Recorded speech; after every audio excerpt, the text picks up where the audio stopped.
Halo, kamu sedang mendengarkan Kilas Kabar Nusantara. Podcast persembahan KG Radio Network menyajikan berita harian yang mengangkat keunikan dari berbagai wilayah Indonesia. Kilas Kabar Nusantara dapat juga didukung oleh pengiklan loh. Buat kamu, para fresh graduates yang pengen tahu serba-serbi dunia kerja profesional, serta hak dan kewajiban karyawan dan perusahaan, yuk dengerin Podcast Obsesif, persembahan Medio by KG Media, hanya di Spotify.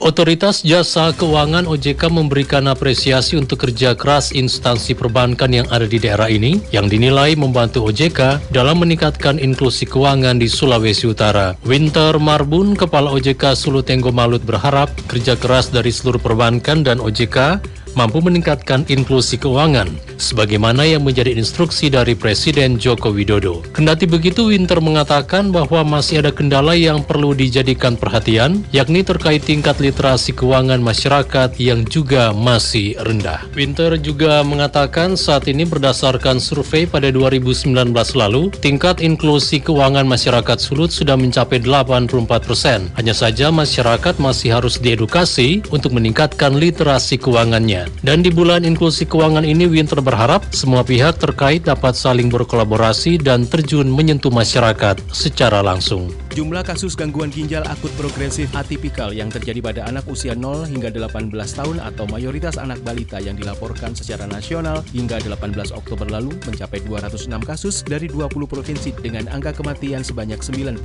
anak. Sementara di Jawa Timur sampai 20 Oktober lalu tercatat ada 23 kasus, 10 kasus diantaranya ada di Surabaya, 9 kasus di Malang, meninggal 12 kasus, sembuh 8 kasus dan dirawat ada 3 kasus. Gubernur Jawa Timur Kofifa Indar Parawansa memastikan bahwa Pemprov Jatim telah merespon peningkatan kasus ini dan secara khusus menghimbau masyarakat khususnya orang tua untuk tidak panik namun tetap waspada dan berpesan agar lebih waspada jika menemui gejala penurunan volume atau frekuensi urin atau tidak ada urin dengan atau tanpa demam atau gejala prodromal lain pada anak.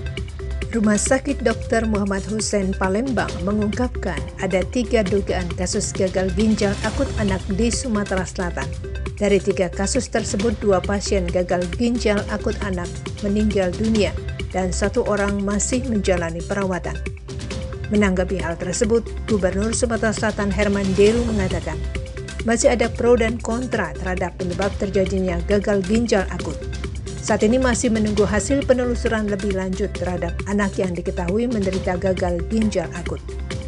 Meski belum mendapatkan laporan penyebab gagal ginjal pada ketiga anak tersebut, Herman Deru meminta kepada para orang tua agar mencermati kesehatan anaknya. Demikianlah Kilas Kabar Nusantara pagi ini.